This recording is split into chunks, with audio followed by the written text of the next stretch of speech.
오늘은 그 지극한 절망, 좌절. 여러분, 자식이 아버지를 죽이려고 해요. 여러분, 세상에 그것만큼 슬프고 괘씸하고, 여러분, 그건 정말 좌절 그 자체예요. 여러분, 한국에요, 여러분, 매 맞는 부모들이 굉장히 많아요. 특히 힘이 없는 엄마가요. 그런데 자식이 이 불량아가, 이 폐륜아가 어머님을 때리고 폭행을 하면요, 그 엄마의 그 어머니의 그 자존감이 무너지기 때문에 이걸 어디다가 얘기를 못 한대요. 그래서 이게 밝혀지지 않는 부모가 매 맞는 부모가 그렇게 많대요. 오늘 자식이 부모를 죽이려고 하는 그런 절망과 그런 좌절 가운데서도 오늘 다윗이 하나님의 얼굴을 구하는 오늘 그런 시편입니다. 여러분, 제가 이 시편을 이번 주 보면서 그 이성계와 여러분 그 조선을 세운 우리 그 태조 이성계와 태종 다섯 번째 아들인 이방원의 그 이야기가 생각이 났습니다. 여러분, 저희들은 막 함부로 이방원 하는데 여러분, 그렇게 쉽거나 하찮은 그 왕이 아닙니다. 여러분, 조선시대 전체를 통틀어서 가장 왕권이 강하고 가장 명석합니다. 명석하고 아주 지혜도 뛰어나요. 여러분, 그 태종 이방원은 과거를 급제한 사람입니다. 한국으로 치면 사법고시 같은 걸 패스한 거거든요. 물론 포악하지만 아주 똑똑하고 명성해요. 여러분, 세종대왕이 왜 그렇게 태평성대를 누리면서 그런 여러분 한글을 개발하면서 그걸 만들었던 이유가 뭐냐면, 아버지 이방원 태종이요, 그 반대되는 정적들을 다 정리합니다. 그 모든 걸 자기가 다 안고 가요. 여러분, 세종은 좋은 아버지를 만났어요. 그 이방원이라고 하는 아버지를요, 사실은. 여러분, 고려 말기에요, 사회가 진짜로 타락해요. 북쪽에는 이 홍건적이, 남쪽에는 여러분 일본 해적들이 와서 백성들의 여러분 이 먹을 것을 빼앗고 죽이고 수탈하고. 그런데 여러분, 이 지방의 호족들이죠, 여러분 이 권문세가들이요, 백성들을 얼마나 힘들게 하는지 몰라요.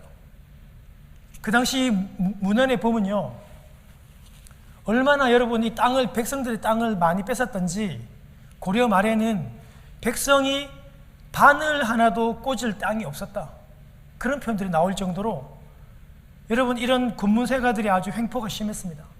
이런 병들어가고 망해가는 이 고려를 이제 무너뜨리고 백성 중심으로 다시 나라를 세우겠다고 하는 사람들이, 여러분 아마 사극 중에서 많이 들어봤을 거예요. 국사책에. 여러분 이 사람들이 바로 신진사대부입니다. 신진사대부 안에 온건파가 있어요. 고려를 그대로 유지하면서 우리가 개혁해야 된다는 그 정몽주와 같은 온건파가 있고, 아니다, 성 자체를 완전히 바꾸면서, 그러니까 역성혁명이죠, 이런 혁명을 통해서 이 고려를 무너뜨리고 새로운 나라를 세워야 된다는 이 급진파, 여러분 많이 들어봤죠? 정도전 같은 사람들. 처음엔 지냈지만 다음에 완전히 원수처럼 지내게 되는데요, 여러분 이 급진파인 이 정도전은 그 이념은 좋았지만 이 군사적인 힘이 없어요. 그래가지고 당시에 그 신흥 군부 세력, 신흥 무인 세력인 이성계, 여러분 이성계가 여러분 이 외국 일본 여러분 해적들을 굉장히 많이 소탕하고, 여러분 이성계가 활을 아주 잘 쏩니다. 100m 넘어 있는 적장의 이 투구 끈까지 맞출 정도로, 신궁이랄 정도로 이성계가 활을 그렇게 잘 쏘았대요. 그 신흥 무령 세력의 손을 잡고 정도전이 이제 고려를 무너뜨리고 조선을 개국하려고 하는데, 여러분 실제로 누가 제일 많이 도와주냐면 이성계의 8명의 아들 가운데 5번째인 방원, 이방원이가 제일 많이 도와줘요. 그런데요, 훗날 여러분 그 이방원이가 가만히 보니까 조선을 세우려고 하는데 제일 많이 걸림돌이 되는 사람이 누구냐면 바로 정몽주입니다. 포원 정몽주. 그래가지고 아버지한테 얘기해요. 아버지, 정몽주를 없애야 됩니다. 그렇게 뜨면 아버지 이성계가 불같이 화를 냅니다. 정몽주는 이 아비의 버치다, 친구다, 절대 죽이면 안 된다. 그럼에도 불구하고 여러분, 그 이방원이 어떻게 합니까? 그 술자리에서 이 정몽주의 마음을 떠보잖아요. 여러분, 하회가 알죠? 이런 들었다리 저런 들었다리, 그렇죠? 여러분 잘 아시네요. 만수산 드렁치기 얽혀진 들었다리. 여러분, 이렇게 하회가로 하니까 정몽주가 여러분 단심가로 이 몸이 죽고 죽어 100번 고쳐주고 라고 하는, 자기는 이 님 향한 일편단심, 변함이 없다고, 고려를 위해서 이렇게 자기는 충성하겠다고 하니까 실제로 여러분 이 이방원이가 선주교에서 정몽주를 죽입니다. 살해합니다. 그렇죠? 살해하고 난 다음에 3개월 후에 1392년에 조선을 세웁니다. 그만큼 이방원이 정말 그 조선을 세우는데 결정적인 역할을 했음에도 불구하고요.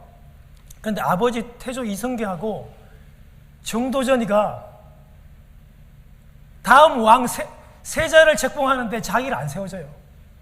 누구를 세우냐면 8번째 10살인 여러분 이 방석이를, 두 번째 부인이었던 낳은 여러분 이 10살밖에 안 된 이 방석이를 여러분 다음 후계자로 세우니까 이방원이 가만히 있겠습니까? 아버지가 여러분 사냥하다가 떨어져 가지고 다쳐 누운 사이에, 어머니가 죽은 사이에 여러분 이방원이가 7번째 아들과 8번째 여러분 이 왕자를 죽이고 정도전도 같이 죽여버립니다. 여러분, 이것이 제1차 그 유명한 왕자의 난입니다. 여러분, 아버지 이성계하고 정도전하고는 친형제처럼 친했어요. 정치적으로도 잘 맞고 이념적으로도 잘 맞아가지고 친형제보다도 더 친한 정도전까지. 여러분, 이 60살 먹은 아버지가 여러분 10살 왕자가 얼마나 귀엽겠어요. 뭐 아버지 뭐 과자 사달라고 막 이렇게 할 나이잖아요. 그런데 그 아들 둘을 다 죽이는 거예요. 아버지가요, 기록에 보면 이방원을 짐승처럼 여기다 그랬어요. 뿐만이 아니라 이번에는 그 4번째 형, 그 방간이라고 하는 형이 또 왕이 되려고 또 이방원을 공격했는데 이방원이가 가만히 있지 않죠. 이 형을, 이방간을 사로잡아가지고 죽이진 않지만 그 유배를 보내버리고 그와 함께 했던 이 모든 그 신하들, 박포를 비롯한 이 모든 신하들을 능지처참하고 다 죽여버립니다. 여러분, 이 소식을 들은 아버지가요, 완전히 절망하고 분노하면서 이 방언을 짐승처럼 취급하고요. 왜냐하면 가장 사랑하고 존경했던 정몽주 죽였죠. 친형제처럼 사랑했던 정도전 죽였죠. 그 10살짜리 왕자들 다 죽입니다. 4번째 여러분 그 왕자 방간을 또 유배를 보내죠. 그렇죠? 아버지의 모든 수족을 다 자르고 자기가 사실은 그 왕이 되려고 했던 거죠. 물론 이제 그 정정이 먼저 형을 먼저 세우지만, 여러분, 아버지가요 얼마나 화가 나고 얼마나 분노했던지 그 여러분 임금의 도장인 그 옥새를 가지고 한양을 떠나서 고향인 함흥으로 가버립니다. 여러분, 냉면 먹으러 간 게 아니고, 함흥 냉면 먹으러 간 게 아니고 너무나 화가 나가지고, 여러분 여기에서 그 유명한 말이 나오잖아요. 함흥차사란 말이 나오잖아요. 그렇죠? 여러분 아시죠? 함흥차사? 예. 아버지가 화가 나가지고 그 차사, 즉 어명을 받들고 오는 모든 차사를 다 죽이잖아요. 할 수 없어서 마지막에 누굴 보내요? 아버지 이성계의 스승이었던 우리 무학대사를 보내잖아요. 물론 이렇게 모시고 오지만요. 여러분, 당시의 정서로는요, 아버지를 죽이고 왕은 될 수 없었지만 아버지의 친한 벗과 사랑하는 모든 왕자들을 다 자르고 죽여버림으로써 아버지와의 관계가 완전히 원수 관계가 된 이성계와 이방원과의 관계가 제가 기억이 났습니다. 원수죠. 아버지가 그 아들을 짐승처럼 여겨서 몇 번이나 화를 쏘아가지고 죽이려고 했어요. 여러분, 이런 배경과 아주 비슷한 인물이 오늘 이 시편을 기록했던 아들 압살롬과 다윗과의 관계입니다. 여러분, 압살롬이요, 아버지를 몰아내고 아버지를 죽이려고 쿠데타를 일으키고 예루살렘 성을 빼앗으려고 군사들을 일으켜 진격할 때, 여러분 오늘 시편 3편의 그 제목을 보세요. 표제를 보세요. 압살롬을 피할 때 지은 시라고 돼. 여러분 이거 표제어인데요, 유대인들은 이 표제어를 시편의 1절로 볼 만큼 이거는 원문에 그대로 기록되어 있는 중요한 말입니다. 여러분 잘 아시죠? 그 사무엘하 15장에 보면 아들이 여러분 아버지를 죽이려고 진격해 옵니다. 예루살렘 성으로. 너무나도 상황이 다급해서 아버지 다윗이 어떻게 도망가냐면 그 머리를 가리우고 맨발로 울면서 도망가요. 여러분 그 유대 민족들도요, 한국 사람들처럼 굉장히 체면 문화가 굉장히 강해요. 굉장히 한국 사람들과 많이 비슷합니다. 살아있는 아버지를 왕에서 쫓아내는 것은 죽이는 것보다도 훨씬 더한 겁니다. 이거는 이런 수치는 유대인들에게 이건 죽는 것보다도 훨씬 더한 거예요. 아들이 아버지를 내어물고 아버지를 죽이려고 하니까 아버지가 지금 맨발로 울면서 그 예루살렘 성을 버리고 도망하면서 지었던 그런 시입니다. 사실 여러분 다윗이요, 아들 중에서 압살롬을 여러분 굉장히 사랑했다 그랬잖아요. 제가 압살롬이 여러분 얼마나 잘생겼지. 오늘날 뭐 조인성 미국으로 치면 배우를 누굴 들 수 있겠어요? 뭐 리차드 기어? 우리 시대 그런 사람들은 아무것도 아닐 정도로 얼마나 잘생겼던지 성경에 보면 이 정수리부터 발끝까지 흠이 하나도 없다 그랬어요. 1년에 한 번 그 긴 머리를 자르는데 그 머리카락 무게만 해도 뭐 200세겔, 한 3kg 정도 되겠죠, 그렇죠? 2.3kg 되는 그 정도로 길게 이렇게 머리를 닦고 외형적으로도 아주 뛰어났고 아주 머리도 좋고 리더십도 있잖아요. 그런데 여러분 다윗 왕이요, 이 왕자들을 제대로 못 다스려요. 아들들을 제대로 못 다스려요. 여러분 생각해 보세요. 아들이 공주를 성폭행해요. 여러분 이거는요, 아버지로서 이거 그냥 방치하면 안 돼요. 이거 방치하니까 어때요? 동생이 형 왕자인 장남을 죽이잖아요. 왕자가 왕자를 죽이고 왕자가 공주를 성폭행해요. 그런데 다윗이 이거를 징계를 못해요. 왜 그렇죠? 자기가 똑같이 그런 잘못을 했잖아요. 자기가 그 신하의 부인을 빼앗고 그 신하를 죽이잖아요. 이런 적절한 조치를 못하니까 이런 압살롬과 같은 이런 괴물이 생기는 거예요.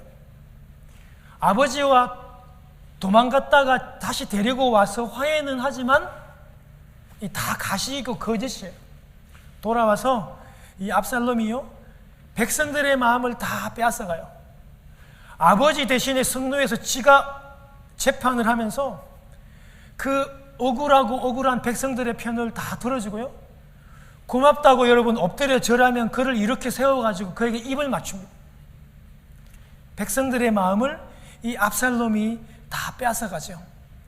그리고 여러분 이 헤브론에서 이 압살롬이 자기가 왕이라는 것을 선포하고 군사들을 일으켜서 예루살렘으로 여러분 이렇게 쳐 올라오니까 많은 백성들의 마음이 다 압살롬으로 마음이 다 향하게 됩니다.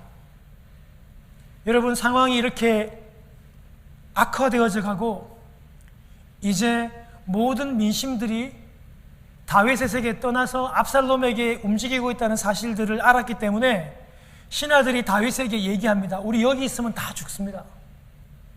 다 죽으니까 빨리 이 성을 버리고 도망가자고.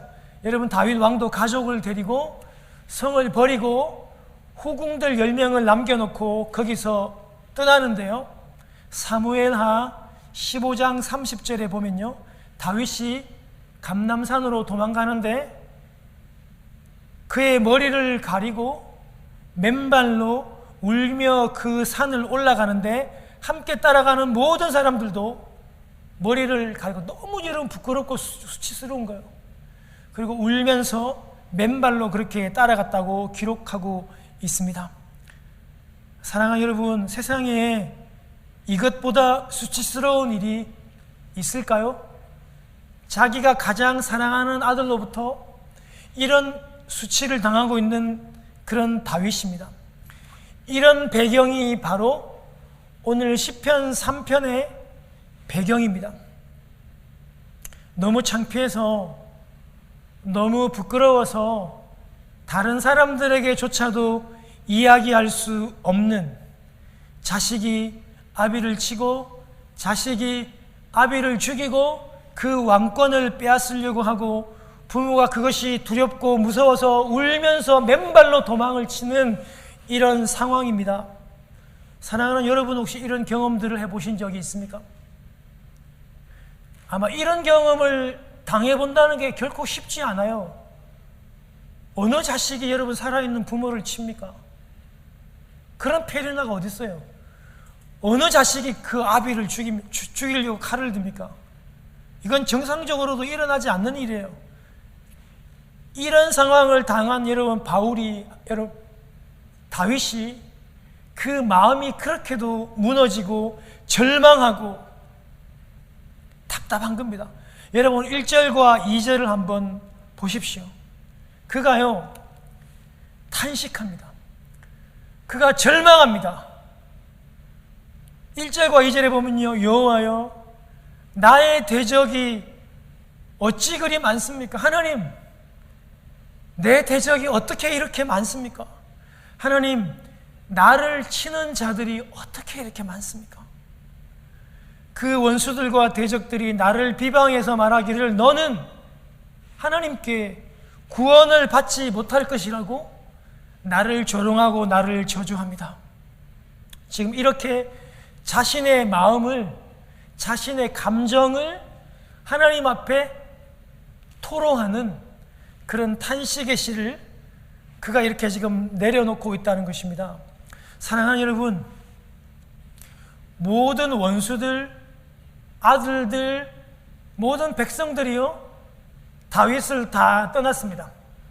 다 원수가 되었고 대적이 되었고 다윗을 치고 죽이려고 하고 다윗을 조롱하고 저주하고 비방합니다. 너무 억울하고 너무 답답하고 너무 수치스럽습니다. 너는 도대체 뭘 했냐는 겁니다. 너는 도대체 자식을 어떻게 키웠길래 아비를 치려 하냐, 아비를 죽이려 하냐, 이 지경이 되도록 너는 뭐 했냐, 이렇게 지금 백성들이 다윗을 저주합니다. 원수들이 지금 괴롭힙니다. 여러분, 심한 사람들은요 다윗이 여러분 맨발로 도망치는데요, 울면서 도망치는데 흙을 뿌리고 돌을 던지면서 저주하는 사람들도 있었습니다. 사랑하는 성도 여러분, 이런 상황에서 다윗은요 하나님을 바라보면서 하나님 앞에 탄식합니다. 불평이 아니라 자식으로서 하나님께 탄식하며 자신의 감정을 드러내놓고 있습니다. 여러분, 그래서 이 시편 3편은 대표적인 시편의 탄식의 시입니다. 탄식은 불신앙이 아니며 불평과도 다릅니다. 탄식으로 하나님께 마음을 토로하는 것은 불신앙이 아닙니다. 자식으로서 그렇게 하는 겁니다. 여러분, 우리도 때로는 이런 어려운 환경을 만납니다. 내가 하는 사업이 잘 되지 않아서 그것을 접을 때도 있고, 여러분, 내가 예수를 잘 믿는다고 생각하는데 우리가 질병에 걸리기도 하고, 오래오래 사실 것 같은 우리 부모님도 예수를 잘 믿으시는 것 같은데 먼저 세상을 떠나시고 사고를 당하시고, 여러분, 그런 경우가 대단히 많습니다. 자녀들이 큰 어려움을 당하고 낙심하고, 우리가 여러분 예수를 잘 믿고 살아가는데도 이런 환난과 어려움들이 당하기도 합니다. 그럴 때 우리는요, 사람을 의지하고 사람에게 찾아가서 우리의 감정을 얘기하는 것이 아니라 우리가 의지할, 그것을 고통을 잊을 수 있는 술이나 중독이 되어질 수 있는 그런 쾌락에 찾아가서 우리의 마음을 토로하는 것이 아니라 하나님께 나아가서 우리의 마음을 내려놓고 우리의 감정을 드러낼 때 그것이 불신앙이 아니라 하나님에게는 큰 기쁨이 된다는 것입니다. 하나님은 우리를 향하여 우리에게 아버지가 되시는 분입니다. 사랑하는 성도 여러분, 자식이 찾아와서 아프다 얘기하고 자식이 찾아와서 무언가 잘 안 된다고 절망하는데 그 자식을 나무랄 부모가 어디 있습니까? 부모님은 그 자식을 싸매고 함께 그 고민을 들어주고 위로해 주는 것이 이 육신의 부모입니다. 하물며 우리의 하나님 아버지이시겠습니까? 사랑하는 성도 여러분, 예수님에게 십자가도 너무나 큰 고통이고 두려움이고 절망이었습니다. 그런데 여러분, 예수님이요 그 십자가를 지시면서 시편 22편 1절의 말씀, 나의 하나님, 나의 하나님, 어찌해서 나를 버리십니까? 나의 하나님, 나의 하나님, 어찌해서 나를 버리십니까? 엘리 라마 사박다. 여러분, 그 말이 어떤 말이냐면, 여러분, 다윗이 그렇게 탄식했던 그 내용들을 예수님이 그대로 인용해 왔던 거예요. 여러분, 그게 예수님의 말씀이지만 다윗의 말을 그대로 인용해 왔다고요. 지금 인용해 와서 하나님 아버지에게, 하나님 너무 힘듭니다. 너무 고통스럽습니다.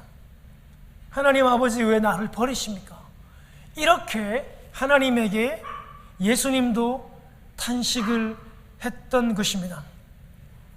우리의 아픔과 우리의 두려움을 하나님 앞에 토로하는 것은 우리가 당연히 아버지에게 해야 할 그런 마음이라는 것을 여러분 꼭 기억하시기를 바랍니다. 사랑하는 여러분, 우리 자녀를 키우잖아요. 여러분 명심하십시오. 자녀를 키울 때 이런 부모님과 자식 간에 나의 고통을 탄식함으로 내어놓을 수 있는 그것이 큰 자녀 교육 가운데 하나입니다. 그런데 오늘날 많은 자녀들이 실제로 우리 부모들에게 그렇게 못하죠. 여러분, 그게 정상이 아닙니다. 자녀는요, 그런 고민과 어려움과 절망과 좌절이 오면 그 문제를 가지고 먼저 부모님에게, 엄마, 아버지에게 내려놓고 탄식하고 하는 것들이 정상이라는 것을 여러분 꼭 기억하시기를 바랍니다. 그 아픔을 통해서 같이 아파하면서 둘의 관계는 더 깊어지고 둘은 더 성장해 나가요. 여러분, 저는요 우리 자녀들을 그렇게 가르쳤지만 저는 사실 우리 아버지에게 그렇게 못했어요. 저는 우리 아버지가 너무 멀어 보였어요. 실제로 어릴 적에 제가 여러분 이 그 감성이 예민한 이 10대 시절에 저는 아버지를 거의 만나지 못했어요. 아버지는 늘 해외에 일하시러 가시고 또 그거 준비하시려고 늘 서울에 계시고, 저는 아버지와 함께 어디 공원을 가거나 운동장을 가거나 외식을 하거나 이런 경험들이 전혀 없습니다. 저는 저의 큰 아픔과 고민을 저는 사실 우리 육신의 아버지와 한 번도 나누어 본 경험이 전혀 없습니다. 여러분, 이게 정상적인 관계가 아니라고요. 목사로서 어쩌면 참 부끄러운 일이지만 이건 정상적인 관계가 여러분 아니에요. 그렇지만 여러분, 저는 이런 부족한 부분들을 저의 어머니나 저의 아내와 이런 부분들을 많이 나누고 기도 부탁하면서 이 어려움들을 계속 해결해 왔습니다. 사랑하는 성도 여러분, 하나님은 우리의 아버지가 되시기 때문에 정상적으로 이런 탄식하는 언어를 통해서, 탄식하는 이런 시를 통해서 하나님과 나아가야 돼요. 여러분, 시편에 다윗이 보면 20번이나 얘기한 말이 뭐냐 하면요, 하나님, 어느 때까지입니까? 하나님, 제가 하나님을 언제까지 기다려야 됩니까? 이런 말이에요. 이게 20번 얘기했다고요. 하나님, 하나님, 어찌해서 나를 버리십니까? 이게 여러분 탄식의 언어입니다. 하나님, 어찌해서 나를 영원히 버리십니까? 이런 탄식하는 말을 통해서 다윗은 하나님께 나아갔던 거죠. 이런 탄식의 언어는 불평이 아니라 자녀로서 아버지께 당연히 해야 할 말이고, 실제로 다윗이 그것을 우리에게 보여준다는 사실입니다. 사랑하는 성도 여러분, 세상의 학문도, 세상의 많은 상담의 학문도, 세상의 많은 상담 의사도 그렇게 얘기합니다. 상담에서, 그리고 상담 치료를 할 때, 자기의 감정을 토로할 때 가장 많은 치료가 일어난다고 그들은 얘기합니다. 자기의 감정을 누군가에게 얘기할 때, 사람에게 자기의 감정을 이야기해도 치료가 일어난대요. 하물며 이 온 우주를 만드시고 창조하신 우리의 하나님 아버지에게 우리의 감정을 토로할 때 어찌 치료가 일어나지 않겠습니까? 세상의 정신과 의사에게 우리의 감정을 치료하고 상담을 받으면 최소한 200불 이상의 비용을 지불해야 돼요. 근데 우리는 그런 돈을 지불할 필요가 없이 우리 하나님 앞에 내가 지금 고통스러우면 고통스럽다고, 하나님 왜 나를 버리십니까? 하나님, 제가 언제까지 기다려야 돼요? 이런 표현들을 하나님 앞에 하시라는 겁니다. 여러분, 1절에 보면요, 하나님, 나의 대적이 일어나서 나를 칩니다. 하나님, 나를 치는 자가 왜 이렇게 하나님 많습니까? 나를 도와주십시오. 그런 표현들인 거예요. 2절에 보면 하나님, 적들이 나를 조롱합니다. 하나님께서 나를 구원하시지 않아서 내가 구원을 받지 못하겠다고 욕을 합니다. 이런 쿠데타 속에서, 자식이 나를 죽이려 하는 이 상황 속에서 내가 살아남지 못한다라고 그들이 저주합니다. 하나님, 그들의 입을 막아주십시오. 이렇게 사람이 아닌 하나님 앞에 우리의 마음을 토로하라고 하라고 지금 다윗이 얘기하는 거예요. 여러분, 이렇게 하나님 앞에 내 감정을 드러내 놓을 때 어떤 결과가 있나? 힐링되고 승리하고 회복되는 일들이 3절에 일어납니다. 3절에 보니까 여호와여, 주는 나의 방패시오, 나의 영광이시오, 나의 머리를 드시는 자신이다. 우리의 이렇게 마음을 토로하고 나아갈 때 이런 회복되는, 이런 승리하는 놀라운 역사가 일어나게 될 것입니다.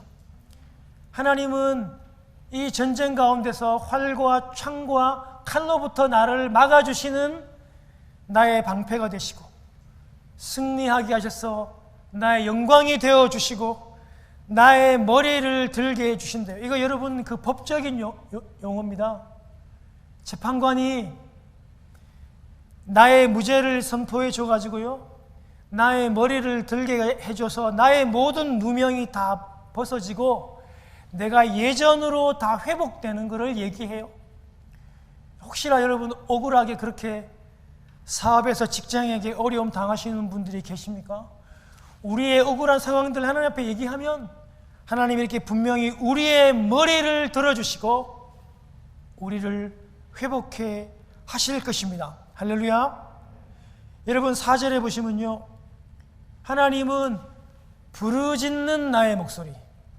우리가 하나님 앞에 때로는 이렇게 부르짖어야 돼요. 우리의 마음을 부르짖는 나의 목소리를 들으시고 응답하신대요. 4절에. 5절에 보면요, 이 난리 중에 자식이 아비를 죽이려 하고 반역을 일으켜서 공격하러 오는 이 시점에도 누워 잘 수 있대요. 내가 내일 어떻게 될지 몰라요. 여러분, 이 심장이 요동칩니다. 자식이 나를 죽이려 하니까 얼마나 여러분 이게 상처가 되고 괘씸해요. 그런데 편히 누워 자고 깰 수 있는 것은 하나님이 나를 이렇게 붙들어 주시기 때문이래요. 여러분, 많은 스트레스와 많은 고민이 있으십니까? 여러분의 그 마음을 하나님 앞에 한번 내려놓아 보십시오. 하나님께서 우리의 모든 잠과 모든 깨어남들을 붙들어 주심으로 주관해 주실 것입니다. 여러분, 우리 6절에 그 유명한 말씀이요, 천만인이 나를 애워사 진을 칠지라도, 천만인이 나를, 시적인 여러분 과장법이겠죠, 그렇죠? 천만인이 나를 애워사고 진을 쳐도 나는 어떻게 한다고요? 두려워하지 않겠대요. 7절에 보십시오. 여러분, 하나님이 일어나셔서 내가 원수의 뺨을 치는 게 아니라, 원문에 보면 뺨이라고도 하고 턱이라고도 하는데요, 하나님이 그 원수들의 그 뺨을 치심으로 그들에게 모욕감을 주는 거예요.